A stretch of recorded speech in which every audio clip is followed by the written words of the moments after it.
¿Por qué se están proponiendo fechas? Porque es necesario cumplir con este régimen de transitoriedad.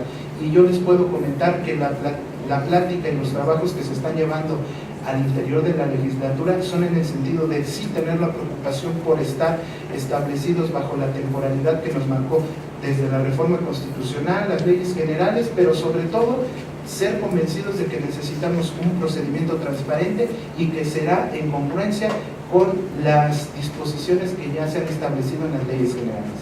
Muchas gracias.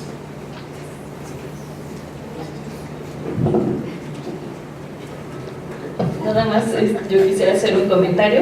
Al antemano agradecemos la participación de la sociedad civil, sobre todo del Observatorio Ciudadano, que siempre han estado muy atentos en esta agresión de este sistema. Comentarles que así como lo hicimos la primera vez con la reforma constitucional, hemos puesto las puertas abiertas a todas las personas interesadas a través de nuestros portales, donde se han dado a conocer las iniciativas, así también como las convocatorias, los boletines. Hemos hecho que este proceso sea todo lo transparente y sobre todo que todos los interesados puedan participar. Ese es un objetivo muy importante de esta comisión. También debemos de recalcar que en estas sesiones nosotros, los diputados que estamos integrando esta comisión, nos pusimos como meta poder aprobar y armonizar estas leyes secundarias a más tardar en el mes de mayo. ¿Por qué? Porque no queremos llegar a los límites. Sabemos que así como fuimos calificados como uno de los 10 estados con calificación satisfactoria en su reforma constitucional, no queremos llegar a los últimos días y que se nos estén dando observaciones. El día de hoy hemos siempre recalcado que pueden hacer llegar sus observaciones y con mucho gusto las estaremos trabajando, pero sí dejar muy en claro que no podemos salirnos de lo que se está estableciendo a nivel federal.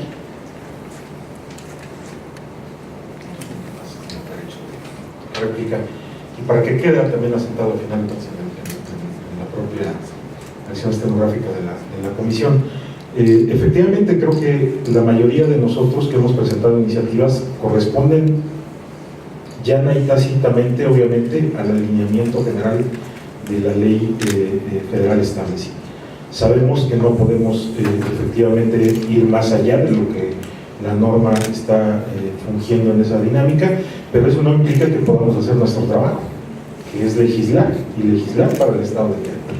Entonces, yo quiero dejar esa parte muy clara, porque me parece que poner datos o poner propuestas, a final de cuentas, que todavía no entramos allá, en el caso obviamente de la designación del fiscal del Estado, si bien está establecida y efectivamente hicimos una reforma constitucional, lo cual obviamente no implicaría ninguna contravención a la misma, de que sea esta legislatura la que nombre el fiscal anticorrupción, a pesar de las propuestas que algunos otros hacíamos, en el tenor de que fuera efectivamente una terna que mandara a la legislatura los ciudadanos.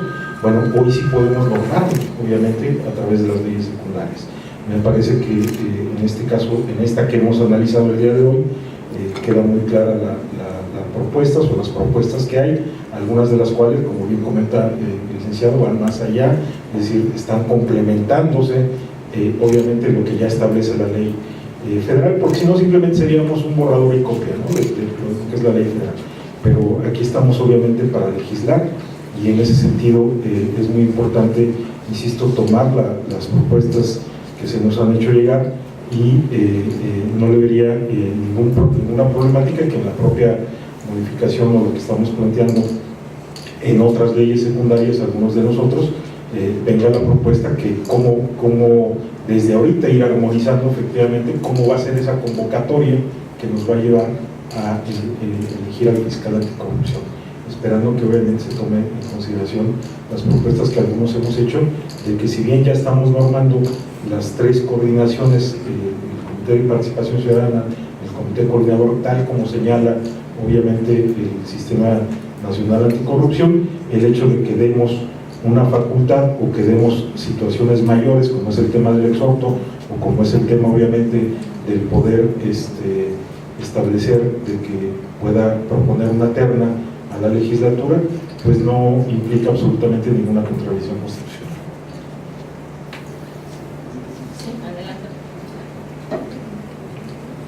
Muchísimas gracias. Pasando a otro tema, pero muy importante, que es mencionado sobre el asunto del presupuesto. Fíjate que tendiendo a los plazos que conocíamos del sistema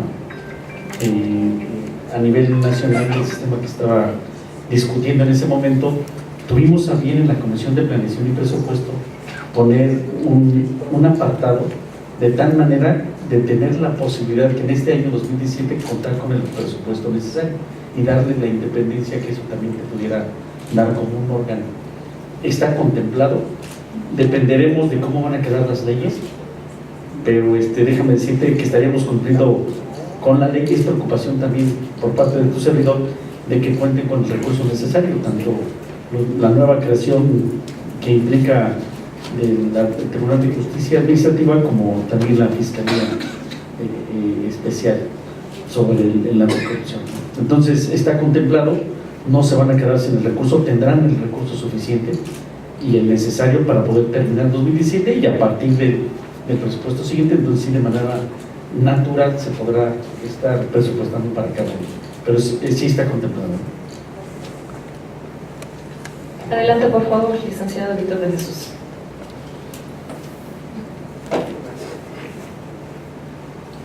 Creo que otra de las leyes que es importante debido a la, digamos, novedad que representa la regulación de lo que va a ser el Tribunal de Justicia Administrativa es la Ley Orgánica del Tribunal de Justicia Administrativa del Estado de Querétaro. Yo les puedo decir que sufrí, y por qué no mencionarlo, una serie de deseos por tratar de construir la mejor legislación en materia administrativa que pudiese regir el funcionamiento del Tribunal de Justicia Administrativa, por la razón fundamental de que sabemos que hoy día existe una gran dificultad en cuanto a saber con exactitud cuáles son las atribuciones y la competencia que le corresponde al Tribunal de lo Contencioso Administrativo, hoy Tribunal de Justicia Administrativa. Por citar un ejemplo, no existía ninguna disposición que de manera expresa señalara cuál era la competencia que le corresponde al tribunal. Esto que generaba una serie de interpretaciones para poder determinar los ciudadanos en qué momento es posible realizar la impugnación de un acto administrativo. Con la propuesta que se está manejando, se identifica con claridad cuáles son los actos que serán sometidos a la competencia y jurisdicción de los jueces administrativos y de la propia Sala Superior. ¿Por qué es importante? Porque sabemos que eventualmente hay una serie de actos administrativos que emite la administración pública y no sabemos cuál de estos actos es materialmente sujeto de impugnación. Con la propuesta se está señalando una característica trascendental para poder realizar la impugnación de los actos administrativos, y es concretamente que reúnan el requisito de definitividad. No cualquier acto se puede materialmente impugnar a través del juicio contencioso administrativo, sino solamente aquellos que pongan fin a un procedimiento o que reúnan el requisito de definitividad, esto es, que vinculen de manera inmediata y con efectos jurídicos al particular. Por esa razón es que se establece esta característica de que sean actos administrativos definitivos, y de manera enunciativa y expresa se señalan cuáles son las causales de procedencia del juicio contencioso administrativo. Es relevante entender que el Tribunal de Justicia Administrativa no va a tener como única función el ser autoridad resolutora encargada de la imposición de sanciones derivado de la comisión de faltas graves. Esta no va a ser la única atribución que tenga el Tribunal de Justicia Administrativa. El Tribunal de Justicia Administrativa surge a nivel nacional y a nivel estatal como un órgano encargado de realizar un control de legalidad. Esto es, su primera función es verificar y analizar si los actos que se someten a su jurisdicción están emitidos conforme a derecho. Esto es, que se siguieron las formalidades esenciales del procedimiento para su emisión y por lo tanto que satisfacen lo dispuesto por el principio de legalidad. Por eso yo quisiera abonar que hoy día en la conceptualización de lo que tenemos como Tribunal de Justicia Administrativa debemos entender que es un tribunal de jurisdicción mixta y que también tendrá la facultad de ser autoridad resolutora dentro de los procedimientos administrativos que se instauren en contra de los servidores públicos y particulares vinculados con la comisión de faltas graves en los términos que ya se establecen por la Ley General de Responsabilidades Administrativas. Este es un punto esencialmente novedoso por lo que acabo de comentar. Antes no estaba regulado expresamente cuáles eran las hipótesis de procedencia, sino en realidad las causales bajo las cuales resultaba ser improcedente el juicio contencioso administrativo, lo cual dejaba un margen de interpretación, por lo cual se busca que de manera expresa, para mayor claridad de los operadores jurídicos, se establezca con demasiado detalle cuáles son los supuestos que actualizan la procedencia del juicio de nulidad. Esto es, por una parte, uno de los elementos más novedosos. Segundo, se tiene que regular de manera exhaustiva cuál va a ser la estructura e integración del tribunal. ¿Por qué? Porque, como lo sabemos, dejó de ser un tribunal unitario, esto es, un tribunal que estaba dirigido por un solo magistrado, a convertirse en un órgano colegiado. Las condiciones y las necesidades del Estado nos llevaron a tener un órgano colegiado que debe de consolidarse, por lo cual están proponiéndose la integración de una sala superior, un órgano colegiado que tenga el funcionamiento de dirimir las controversias que ya se detallaron, que son parte de la competencia del tribunal, y asimismo se establece la creación de una sala especializada encargada de conocer de manera colegiada cuáles los asuntos en materia de responsabilidades administrativas de los servidores públicos y de los particulares vinculados con hechos de corrupción.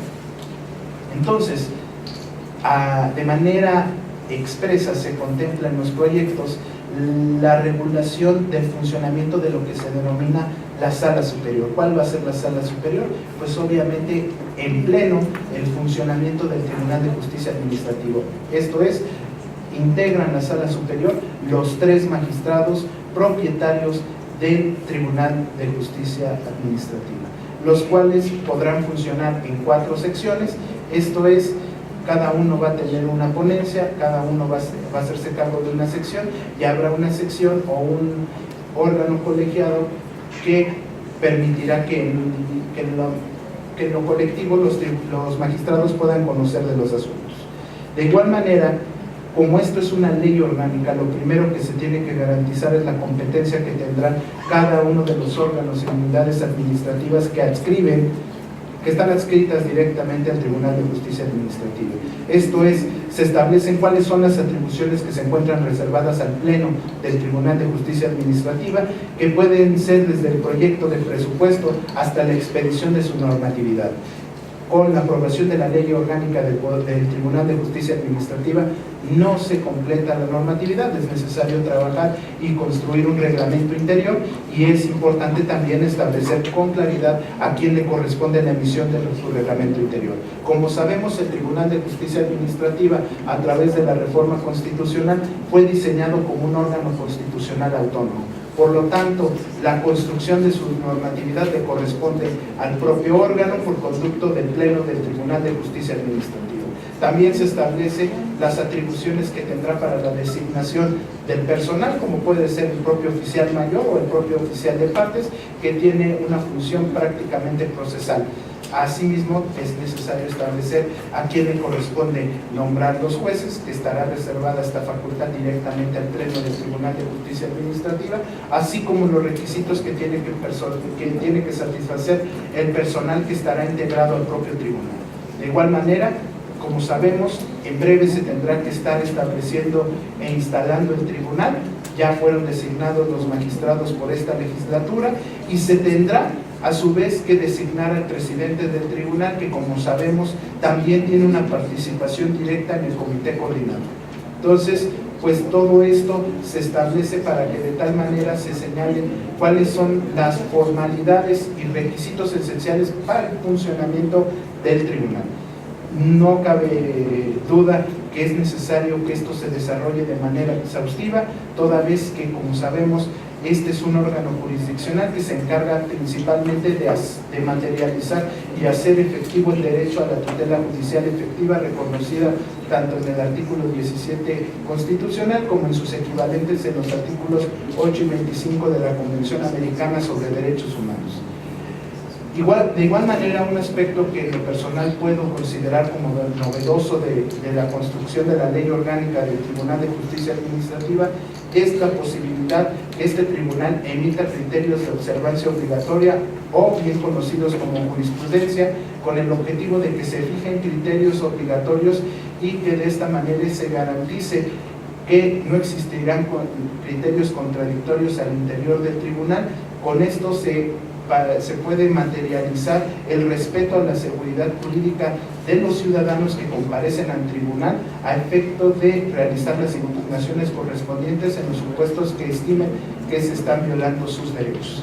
De igual manera, se establecen, pues obviamente, todos aquellos requisitos que se tienen que satisfacer para que sesione el tribunal, así como cuáles serán las principales determinaciones que estarán en lo individual y por conducto de su secretario de acuerdos obligados los magistrados para el funcionamiento del referido tribunal.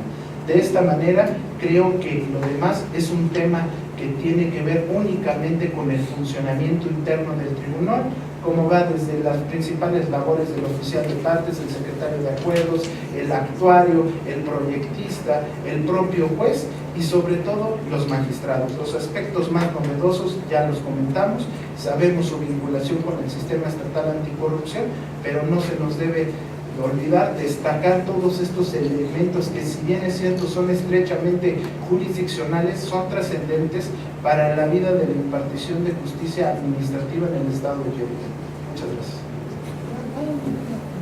gracias. Cedemos el uso de la voz.